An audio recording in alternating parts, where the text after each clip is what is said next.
In this video, we'll take a look at how to enter questionnaire or survey data into SPSS. And this is something that a lot of people have questions with.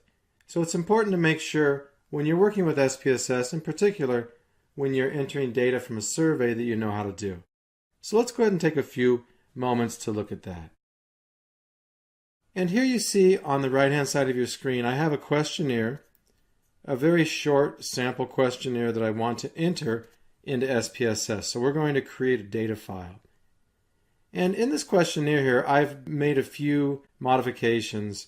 I've underlined some variable names here, and I'll talk about that more in a minute. And I also put numbers in parentheses to the right of these different names. And I'll also explain that as well.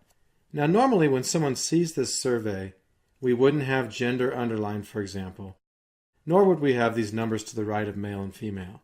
So that's just for us to help better understand how to enter these data. So let's go ahead and get started here. In SPSS, the first thing we need to do is, every time we have a possible answer such as male or female, we need to create a variable in SPSS that will hold those different answers.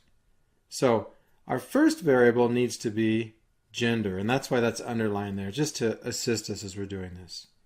So we want to make sure we're in the Variable View tab, and then in the first row here under Name, we want to type gender, and then press Enter, and that creates the variable gender. Now notice here I have two options, male and female. So when people respond or circle or check here that they're male, I need to enter into SPSS some number to indicate that. So we always want to enter numbers whenever possible into SPSS, because SPSS, for the vast majority of analyses, performs statistical analyses on numbers, not on words. So I wouldn't want to enter male, female, and so forth.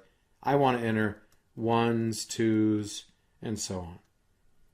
So notice here, I just arbitrarily decided males get a 1 and females get a 2.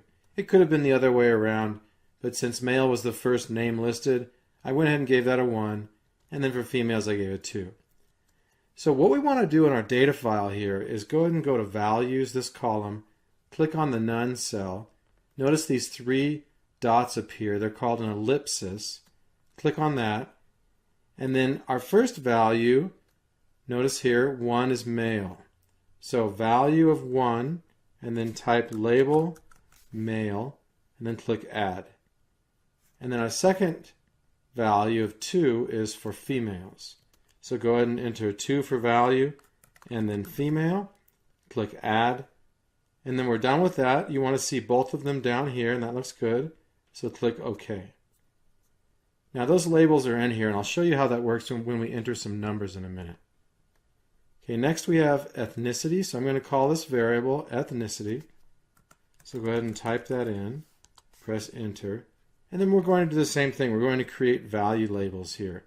So 1 is African American, 2 is Asian American, and so on. And I'll just do that very quickly. So going to Values column, click on that ellipsis. For 1, we have African American. For 2, Asian American. 3 is Caucasian. And just so you can see that here, 3 is Caucasian, 4 is Hispanic, and other is 5. So let's go ahead and finish that. 4 is Hispanic. 5 is other, so let's go ahead and do that. 5 is other. Okay, and that's it for that variable.